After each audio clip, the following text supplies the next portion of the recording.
God-given, and it's also... It's never been... Putting the squeeze, they make money on... Excessive materialism and militarism. We know full well that racism is still that hound of hell. Okay, I'm just making some noises right now. Testing 1, 2. Yes, we got it. Oh, cool. I'm really excited. I am as well. Okay, so hello and welcome to Now in Color, a podcast that brings those who have been erased in history back to life, giving them the voice and place in history that they deserve. I'm your host, Sandie Chang, and I'm joined by Nekoro Gomes. This is Nekoro Gomes, Nico for short. Nico for short. That's all I've known you as. Yeah, that's fine. He's a New York-based writer and comedian who likes politics, policy, and soccer, not necessarily in that order. Welcome, Nico. Oh, welcome. Thank you for having me. Yeah, so what or who are we bringing to life today? So today I wanted to talk about a strike. It was actually a series of 3 strikes that happened in 1968. It was Ocean Hill-Brownsville Teachers Strike, started by the UFT in response to what was called a community control initiative in Ocean Hill-Brownsville, which was a predominantly African-American, modestly Latino neighborhood in Brooklyn. Wow. Well, what does UFT stand for? So the United Federation of Teachers. Awesome. Yeah. And why is this important for us to know specifically today? Yeah, I think the nuances of the conflict they speak pretty relevantly to the many different conflicts that we have politically, and the fact that the kind of divisions that we have between race and class and power they're a lot more nuanced and visceral than we necessarily assume that they are. Yeah, I read a little bit about this, and it all started when 7 or so teachers were just fired out of nowhere, it seemed like. Do you know if there was an actual reason for that? Yeah, so the context behind that was pretty... it was born out of a definite level of frustration. Basically, a lot of the background was in 1954 when Brown versus Board of Education came down. New York City public schools wanted to make concerted efforts to integrate schools. But parents, white parents in a lot of outer borough neighborhoods in Queens and Brooklyn kind of fought those efforts. Yeah. And were pretty successful in making sure that schools were not integrated. And so the narrative for black parents, a lot of black parents who saw basically the meta context was from 1945 to 1965. Oh, wow. New York City's economy completely changed. So it went from being kind of a manufacturing economy to sort of a service-based white collar economy. Right. And education was a huge way in order to get into that world. You could test well in schools and things like that and be able to be prepared for jobs as clerical workers or a whole new generation of people whose parents had been manufacturing workers were able to kind of go into this white collar world as a result. And that benefited sort of white working class parents in the outer boroughs. It did not benefit the same influx of black parents who were coming to New York at that same time. Yeah. So they saw that their schools were not really preparing their kids to enter this world, and they wanted more of a control over curriculum, more of a control over what their teachers looked like. Because another aspect of this was that the UFT kind of had an advancement system for being a teacher and eventually being an administrator that black parents felt benefited the teachers. It created a whole civil service economy for them, but it didn't really benefit their kids. Yeah. And so a large part of that day, that day when those UFT 7 teachers were let go, was really like the bubbling up of really what like was like a decade of attempts to create more power sharing, attempts to like to have more of a say in how their kids were educated. Right. That was just kind of, I guess, rebuffed. Right. That's so interesting because I feel like the same things are happening right now in New York City because I've seen those town hall videos where like a lot of majority white parents are protesting integration of schools or like rezoning of districts, and it's all like veiled racism when they say like, well, I don't want my kids to be with like the stupider kids. Yes, and it's just like, exactly. Well, who are you really talking about? Mm-hmm. And I think a large part of it was based on this sort of implicit idea that black children could not learn. And so there was this character, not a character, but a person, his name was Rhodey McCoy, you know, and he was sort of the head of this ocean. Well, there were also 2 blocks, right? So there was black parents who were kind of aligned with like a Manhattan power elite, most notably Mayor Lindsay, people from the Ford Foundation who were pushing this idea for Ocean Hill, Brownsville community control. And then on the other block, there were kind of ethnic middle-class white parents and the UFT, which was predominantly like Jewish teachers who resisted these efforts. And so the more interesting thing about this story is that it basically changed the power dynamics from where it had usually been Jewish residents in New York where it had always kind of aligned with black residents on like an idea of like liberal reformism. They saw themselves more starkly in terms of being white citizens and shifted more to like ethnic middle class sort of Catholic whiteness. So that's a pretty interesting, and it gets pretty nasty towards the end. It's not, I honestly, I still am working my way through it because it's pretty depressing. And just like the few Wikipedia things I've read and just a few articles I saw that they were like passing out pamphlets about like, oh, black teachers are teaching violence instead of teaching like a curriculum, and just like, you know, just all of these stereotypes. But then there's also like, there's an anecdote of like what, like, where they invite some of the teachers to come back at a certain point because they had to be reinstated, and then they incited like all of the students to kind of harass and terrify these teachers, you know, and like just like a lot of anti-Semitism that was sort of tacitly encouraged, and if not that explicitly encouraged, and it became a proxy war for like other things. And I am a dyed-in-the-wool liberal. There's so much more of me that's sympathetic to the concerns of the black parents in this book, but some of it is just, you know, how destructive it is.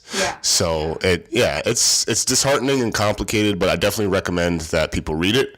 The book is called The Strike That Changed New York. Yeah, definitely. And I feel like a lot of this anti-Semitism and also anti-Blackness still resonates today. Yeah, like even absolutely.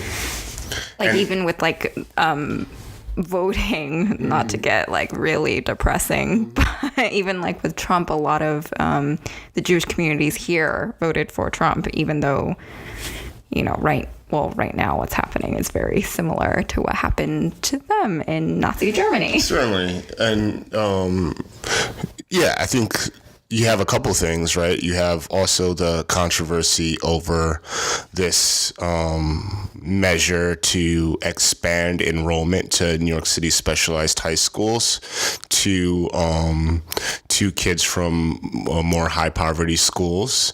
And a large part of that would mean that it would increase the proportion of Black and Latino students in these schools.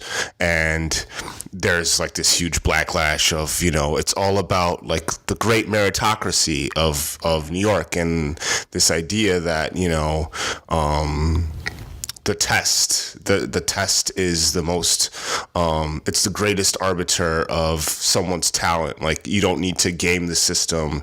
You don't need to use your connections. But a large part of the book, from the teacher's standpoint, is that emphasis on testing had its own, like, it was problematic in so many ways. Like, it incentivized teachers to basically care more about civil service examinations than, like, actually teaching kids. And as a result, it predominantly created a teaching body that was, like, overwhelmingly white, as opposed to Black and Latino in, the neighborhoods that they taught in. Yeah. And what were you going to say? Oh, I was going to say, and so what happened in the end of this protest? Because it was a 6-month long? Yeah. From May to November of 1968.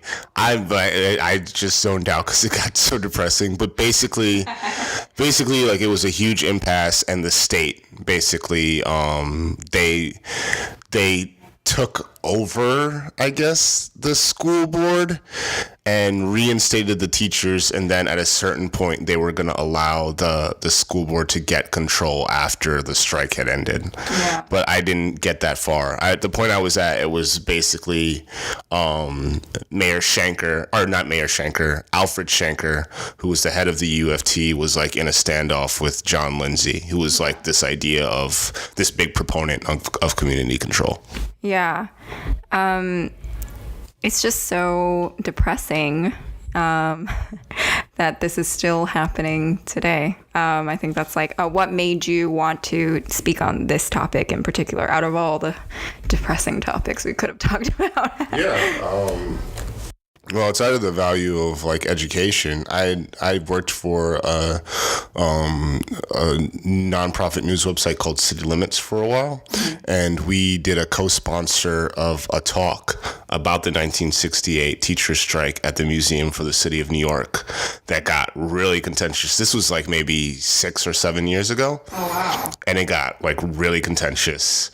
My boss at the time had to, like, get on stage and like calm a lot of frayed nerves, and it was something that was, like, really raw for, like, a lot of people on both sides, like, felt super passionate about it. And also, like, the fact that it was 50 years ago, this year, I definitely thought, like, enough people don't know about it. Yeah. A lot of people, I think even now, a lot of white liberals tend to just think that, we're all, like, so happy and, like, living in this, like, post-racial society. But these things still happen all the time. And the fact that people are surprised that Trump got elected means that we were just kind of living under a rock for a long time too. And I think that's why it's important to highlight stories like this to show that, history does repeat itself. Yeah, definitely. And definitely when it comes to things that are, like, you have to actually give up your power, like when you have to actually give up something, like, that's reading this book, that's what you really notice, is you see kind of the hypocrisy or just how not entirely, like, thorough people feel when they actually have to give a measure of privilege up. Yeah, that's, like, that's the narrative everyone's talking about now. It's just, like, I think there's so much backlash right now with everything going on is because a lot of people are giving up their comfort and the comfort they've been living in forever.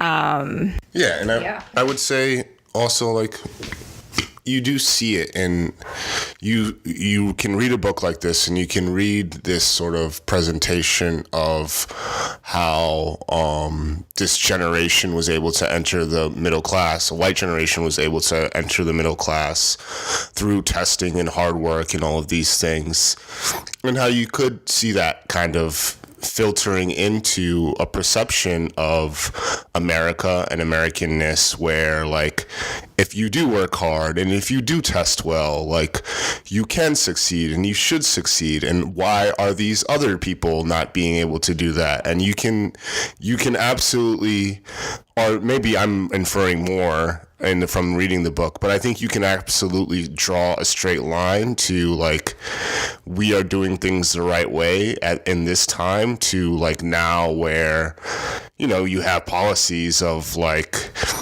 kids being separated at the border and like any number of like terrible things and still being like, well, that's because they broke the law, or that's because they didn't do things the right way, and how coded that is. Yeah, for sure. This actually reminds me of, and maybe this is perfect, that I'm Asian American. Of the so let's get Harvard, into it. Yeah. You went to Harvard? No, I didn't go to Harvard. Oh, okay. I went to, like Andy Bernard, I went to Cornell. Oh, okay. I got into Cornell actually. Oh my gosh. Yeah. And did you wait, you didn't go to Cornell? I did not. I went to Northwestern. Oh, even better. I mean, Cornell was, I don't know if I should start it's fine. disparaging. Yeah. Cornell was, to me, kind of depressing because it was during the time, I don't know why I'm laughing. It's a defense mechanism. It was during a time when a lot of people started committing suicide. It was always like known as the suicide school. Yeah. But it was my freshman year when it got really bad and they started like putting in the nets and like the fences. Yeah. And there was like this whole talk of like, what's going on? Like, what can we do? And a lot of the professors were like, it's not our fault that, but it's like, it's all this pressure that, students either put on themselves or parents put on them. Yeah. But yeah, it was and I think the weather did not help because it was dark all the time. I mean, I'm from Rochester, New York, so I know I don't know Ithaca that well, but like I know the culture of like upstate coldness and weather and stuff. Yeah, for me, because I came from Southern California, I was just like, what the fuck is going on? It's so cold. It was like my first snow ever. Can I ask, like, can you identify with like maybe that culture of having parents who like wanted you to succeed in school and wanted you to do well in tests? Actually, no. It's so weird because a lot of people ask me that, like, did I have the stereotypical tiger parents? They were actually like, you need to calm down. Like, I put that pressure on myself. Yeah. I remember this one time I got a B in high school in like a test, and I came home crying, and like my parents were like, it's fine, like I don't know what's going on, like where did you get this like neuroticism basically. So I like put that weird neurotic pressure on myself, but I think I let that go once I started going to college, and I was just like, oh, everyone's pretty neurotic, why do I need to do that anymore? Yeah, so it's like I think it was like this weird perfectionism that it was definitely like an anxiety thing probably. Yeah. Which I still have today, but I'm working on letting it go by doing yoga and meditating. Yeah, that's another part of the book too, is just like that, like Black parents had, after a certain point, had been able to kind of equate this idea of quote unquote middle class values with just an over reliance on testing and over reliance on like achievement that didn't really like help their kids in any way. It didn't give them better conceptions of self. Yes. It didn't focus on like developing like kids holistically, and if nothing else, I think that's pretty spot on, right? Yeah, that's what I actually, to circle back, that's what I wanted to ask you, because the Harvard recent admissions thing that came out, it's a lawsuit, I believe, right? Right, it's a lawsuit, and basically they were saying like there's bias towards Asian Americans where. And this is really, I'm still trying to figure out how I feel about this whole thing. But basically they were saying that they accept less Asian Americans because there was like this monolith thing of like, oh, most Asian Americans don't have personalities or something like crazy like that. But growing up, I remember like a lot of Asian Americans, like Asian American friends that I had, would be super against affirmative action because there was this like feeling that it was bias against us. And I was always for affirmative action because I still believe that Asian Americans still benefit from privilege in a way, even though we don't have as don't have white privilege, and we are by no means white. No. And we are still, there's still stuff that we have to work out within our communities. Yeah. So it's like it's a weird thing that I have to confront lately. Like, affirmative action did not help me, but also, I don't know. It's just like a weird ground that I'm in, and I'm still debating it. I would say affirmative action definitely helped me. Definitely gave me entree into sort of getting access to Northwestern, getting a level of education that I would have gone to college anyway, but getting to go to that a higher tier school was something that I always felt I needed to get to in order to get doors open to me. Like, I would not, if I had gotten a degree from University of Buffalo as opposed to Northwestern, I always felt like, well, they would be more willing to look at my degree from Northwestern. That being said, I'd say probably the thing that I would attribute the closest level of professionalism that I've been able to attain is really my mom's decision to have me grow up in Rochester with my father as opposed to New York, because I got educated around white students. I got an understanding of how to carry myself, quote unquote, in that world that, Latino students, black students who are mainly being educated around each other don't get.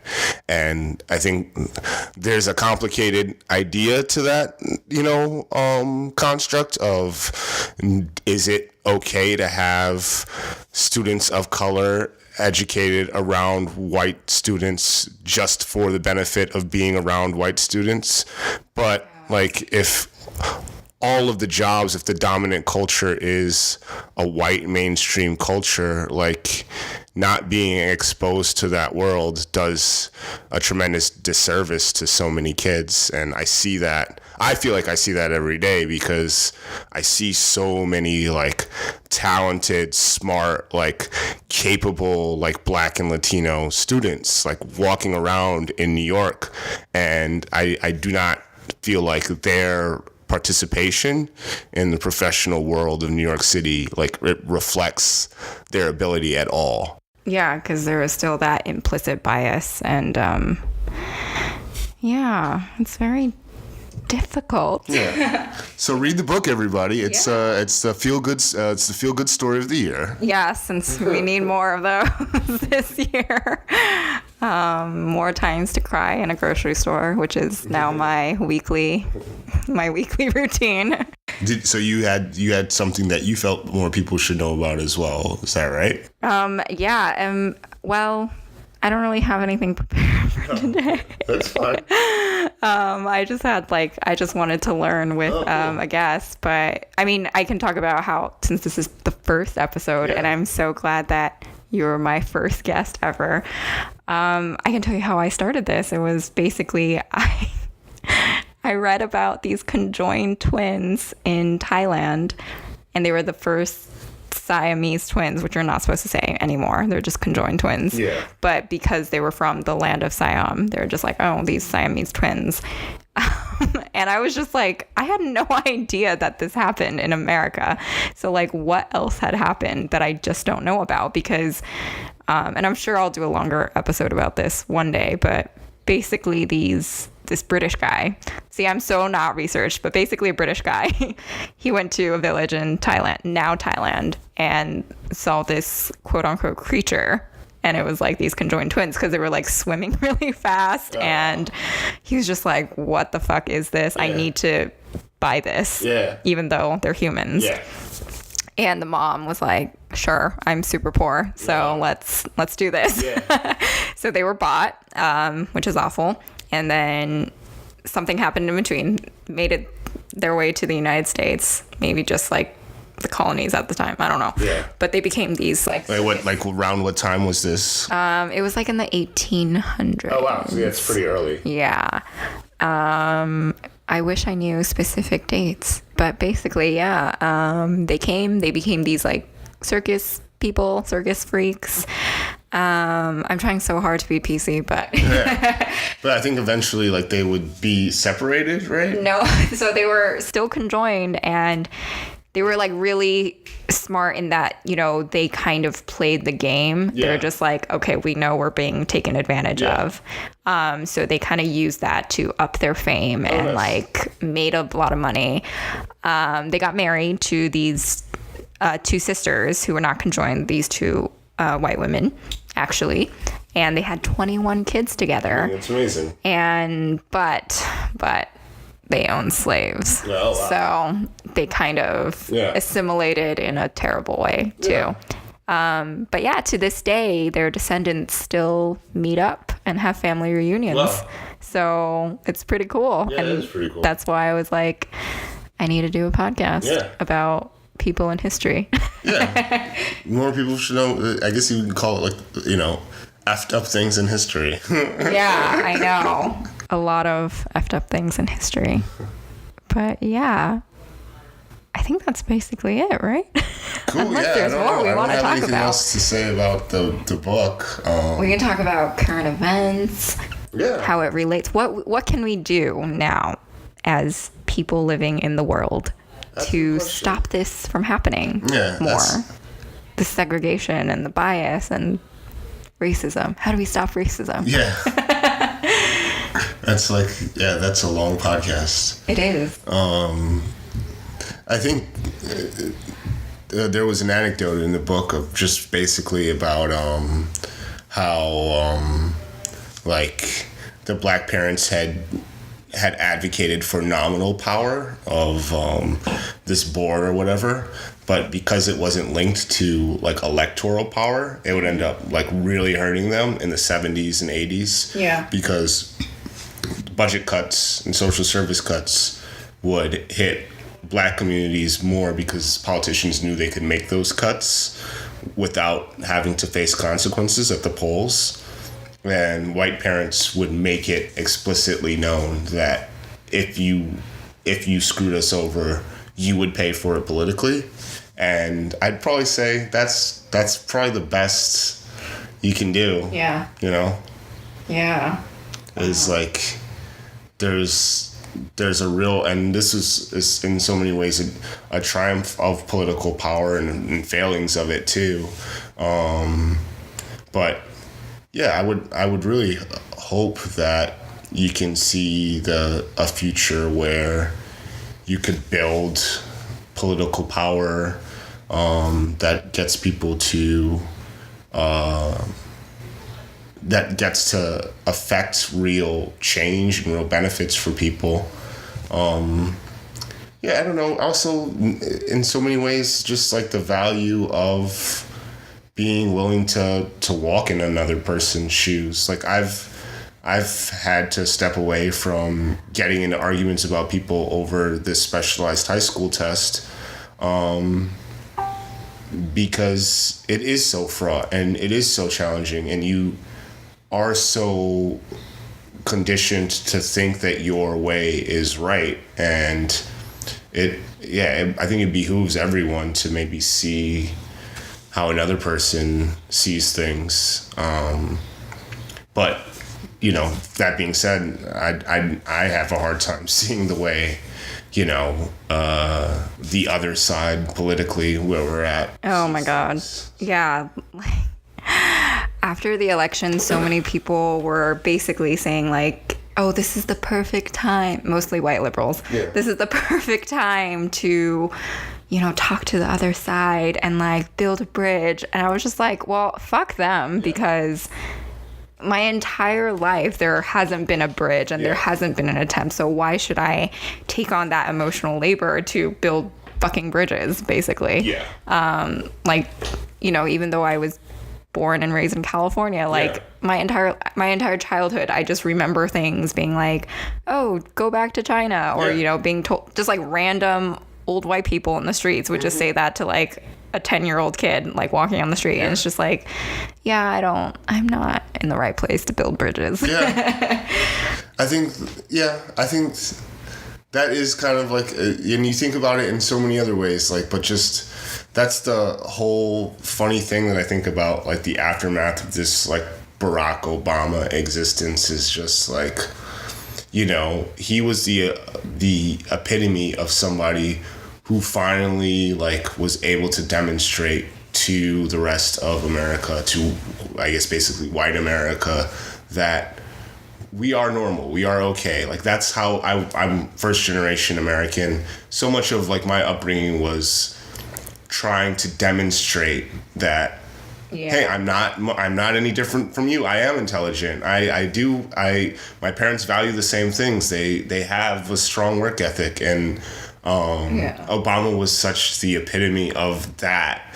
And it was just asking, like, just to ask that indulgence of looking at us the same as they are, like, we could not get. You know, we had it for like 8 years, and like it resulted in like this complete sort of xenophobic, you know, racist backlash. And I mean, you see it in the book, but then the book, what is so very interesting about the book, and, you know, I know that there are probably people who are more intimately involved in it and could push back on me on stuff about it, but, like, this was a generation that had just entered middle class, like, stability. These were lower middle class whites who had just entered this, like, a level of home ownership and a level of, like, wealth building and things like that. And that generation they were so insecure about losing that position, and it came out in this strike. And so you have to be mindful of that. Yeah, I'm so not empathetic in that way. Yeah, for sure. I feel so bad, but I'm just so angry all the time now. Yeah, it's hard for me to find empathy. I was listening to, like, Jay-Z's latest album, Jay-Z and Beyonce's album, and, I don't like, have Tidal access. Yeah. Is it on Spotify? I don't know. I think it might be on Spotify now. Okay.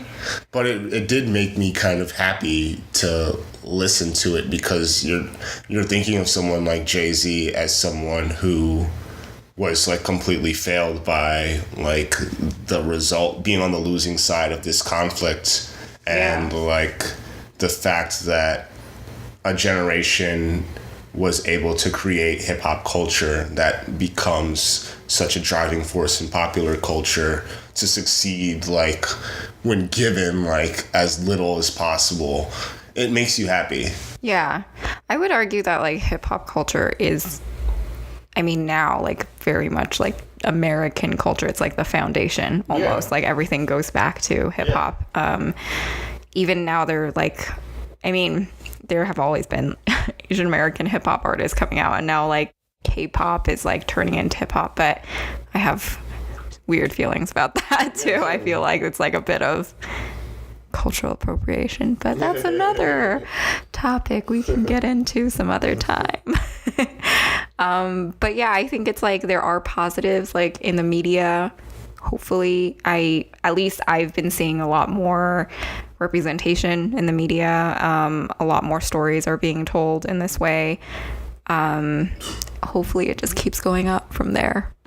That's my positive. Yeah. I definitely think that people should know about bad stuff in history. Like, I think people should know about bad stuff in history. I think people should know about, like, ugly stuff in history, because it isn't always black and white, and we do not act in the way that we think we would when we're, like, actually faced with those situations. Yeah, it's true. Because not everything is, like, tied up in a perfect little bow. Totally. Yeah, this was fun. Yeah, that's all I have. Thank you so much for coming. No problem. Thank you for having me. This was great. Yes, I'm so excited to release this into the world so everyone knows more. If you ever want me to talk about other messed up stuff in history, I'm happy.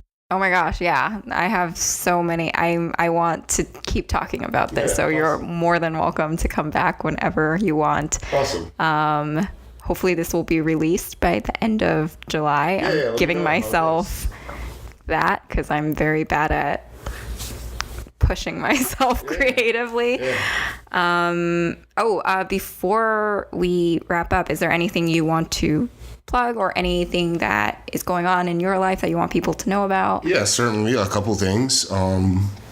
Well, one, I'm a co-host of a podcast, a weekly podcast called Vibe Life, and I'm in the host of releasing that with a really sharp guy named Chillian Thomas. And then also, if anybody happens to hear this is in need of sort of party photography, I do that as well. I shoot pretty cool instant Polaroid pictures, and then you can look out for that Instagram account. It's called Remember the Day.